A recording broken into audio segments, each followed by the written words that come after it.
Hello बच्चा party. So this is दीपक बघेल और आज की इस वीडियो में हम सॉल्व करने वाले हैं class 10th chapter 1 that is chemical reactions and equation का बहुत ही इंपॉर्टेंट चैप्टर। अब ये जो क्वेश्चन है ये क्वेश्चन बहुत बार रिपीट होता है बोर्ड एग्जाम्स के अंदर, ठीक है। तो देखते हैं कौन सा है क्वेश्चन और क्या आप लोग ये क्वेश्चन कर पाते हैं या नहीं।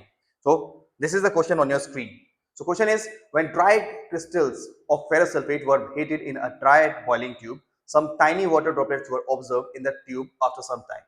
अब ये जो क्वेश्चन है ये 2025 में बोर्ड एग्जाम में ऑलरेडी आ चुका है और इससे पहले भी कई बार बोर्ड एग्जाम में आ चुका है, ठीक है। तो क्वेश्चन बहुत ज्यादा इंपॉर्टेंट है। तो देखते हैं कि इस क्वेश्चन में क्या पॉइंट्स दिए हुए हैं और क्या हमें कवर करना है, ठीक है। तो एक एक करके क्वेश्चन पढ़ना शुरू करते हैं और फिर इनके आंसर्स हम सॉल्व करेंगे। सो इन पॉइंट नंबर 1 हमसे पूछा गया है कि state the source of these water droplets. तो जैसा ये बोला गया क्वेश्चन के अंदर कि हम क्या कर रहे हैं, हम फेरस सल्फेट को हीट कर रहे हैं एक ड्राई बॉइलिंग ट्यूब के अंदर। अब हम अच्छी तरह जानते हैं जब हम फेरस सल्फेट को हीट करते हैं तो ये जो फेरस सल्फेट है एक्चुअल में हमारे पास हाइड्रेटेड फॉर्म में होता है, राइट। अगर ये हाइड्रेटेड फॉर्म में है तो क्या करेगा, जब हीट करेंगे तो कुछ वाटर के वेपर्स यहाँ से रिलीज होने शुरू करेंगे जो कई बार जो बॉइलिंग ट्यूब है उसके नेक के ऊपर एज वाटर ड्रॉपलेट्स दिखाई देता है। ओके, तो सॉल्व करते हैं क्वेश्चंस एक एक करके डिस्कस करेंगे on the screen. So this is question number 1 कि अगर हम बात करें वाटर ड्रॉपलेट्स की तो क्या रहे हैं।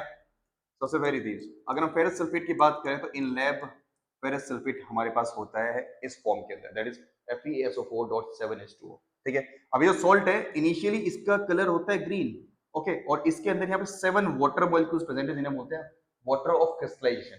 तो जब हम इस कंपाउंड को हीट करना शुरू करते हैं तो हमें पता है कि जब इसको हीट करेंगे तो हीट करने पे ये जो FeSO4 है ये पूरा हो जाएगा अलग which is in solid form, और ये जो कंपाउंड है it will be of white colour, right.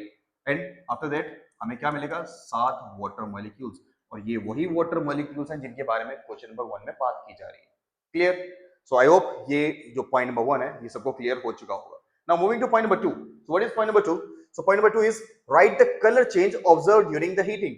सो अभी जब हमने रिएक्शन लिखी तो हमने साथ साथ कलर चेंज भी डिस्कस किया, राइट। क्या हुआ इनिशियली अगर हम बात करें इस सॉल्ट की तो क्योंकि जब हमारे पास हाइड्रेटेड फॉर्म में था तो इसका कलर कैसा था, ग्रीन। बट इसको थोड़ा हीट करेंगे, हीट करने पे सबसे पहले स्टेप में क्या होगा, यहाँ पर हमें व्हाइट कलर का एक कंपाउंड मिलेगा जिसको हम बोल रहे हैं फेरस सल्फेट। बट रिएक्शन नहीं खत्म नहीं होती, रिएक्शन का एक और स्टेप है जहां क्या हो रहा है, ये जो फेरस सल्फेट सॉल्ट है दैट इज FeSO4 जो कि सॉलिड फॉर्म में था, जब इसको थोड़ा और स्ट्रांगली हीट किया जाएगा तो ये जो कंपाउंड है दैट इज फेरस सल्फेट ये क्या बनाएगा, Fe2O3 that is ferric oxide. इसके साथ साथ क्या बनेगा, SO2 एंड SO3, यानी कि दो अलग अलग ऑक्साइड्स फॉर्म होंगी सल्फर मॉलिक्यूल।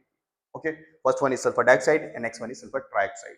सो अभी जो दो क्वेश्चंस है हमने कवर किए, बट अगर कलर चेंज की बात करें जो जो यहाँ फेरिक ऑक्साइड बन रहा है it would be of reddish brown colour.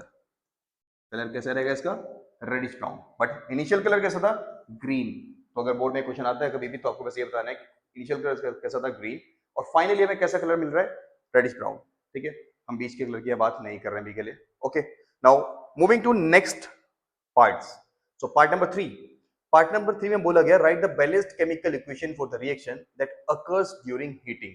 तो जब भी आपको ये वाला क्वेश्चन दिया जाएगा तो आपको सिंपली जो स्टेप नंबर 2 है सिर्फ वो लिखना है दैट इज FeSO4। ओके, जब ये सॉलिड फॉर्म में था और इसको हीट किया जाएगा तो upon heating it will going to form what, Fe2O3। साथ में क्या बन रहा था, SO2, साथ में क्या बन रहा है, SO3। So this is the complete reaction. और अगर बैलेंसिंग की बात करें तो आई होप बैलेंसिंग आप ऑलरेडी चैप्टर 1 में पढ़ के आ चुके हैं, राइट। तो बैलेंसिंग सबको आती होगी, अगर आप चाहें तो ट्राई कर सकते हैं, बट स्टिल आपको ज्यादा कुछ नहीं करना बैलेंसिंग के लिए। आपको जैसे यहाँ टिक 2 लगाना है और जैसे हम 2 लगाते हैं ये रिएक्शन कंप्लीटली बैलेंस हो जाती है, ठीक है। सो point number 3 it is all done. बहुत सिंपल सा क्वेश्चन है। नाउ बात करते हैं पॉइंट नंबर 4 की। सो point number 3 was easy, now point number 4 की बात करते हैं। सो फोर्थ पॉइंट आपसे पूछा गया how many water molecules are attached per formula unit of ferrous sulphate crystals. तो अगर मैंने फेरस सल्फेट क्रिस्टल की बात की स्टार्टिंग में तो हमने फॉर्मूला लिखा भी है, राइट। तो this was the complete formula, और इस कंप्लीट फॉर्मूला में कितने वाटर मॉलिक्यूल्स प्रेजेंट है, ओनली द 7। क्लियर है। सो कितने वाटर ऑफ क्रिस्टलाइजेशन है इसके पास, सिर्फ 7। इट मींस इस मॉलिक्यूल में सिर्फ और सिर्फ 7 वाटर मॉलिक्यूल्स प्रेजेंट हैं in its crystalline form. Is that clear? Now the last part of the question, that is part number 5. So what is part number 5?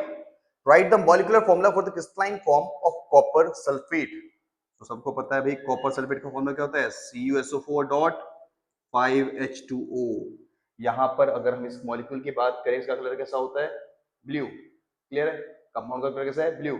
लेकिन वाटर ऑफ क्रिस्टलाइजेशन पूछे कितना है इधर? सिर्फ 5। एट द सेम टाइम हमसे क्या पूछा है यहाँ? सोडियम कार्बोनेट का formula. So sodium carbonate formula क्या हो जाएगा? Na2CO3 dot NH2O। और ये जो कंपाउंड है इन शॉर्ट या कॉमनली हम इसको एक और नाम से जानते हैं, दैट इज वॉशिंग सोडा। और इसके वाटर ऑफ क्रिस्टलाइजेशन कितना है? 10। तो this is all about this question. बहुत ही इजी क्वेश्चन था, 5 मार्क्स बहुत इजीली आप गेन कर सकते हैं। ठीक है, तो अगर आप चाहते हैं कि इसी तरह के क्वेश्चंस आपको आगे भी मिलते रहे तो जस्ट कमेंट में लिखो केमिकल रिएक्शन एंड इक्वेशंस। तो हम इस चैप्टर से जितने भी इंपॉर्टेंट क्वेश्चन बनते हैं हम यहाँ डालते रहेंगे। Okay, so stay tuned.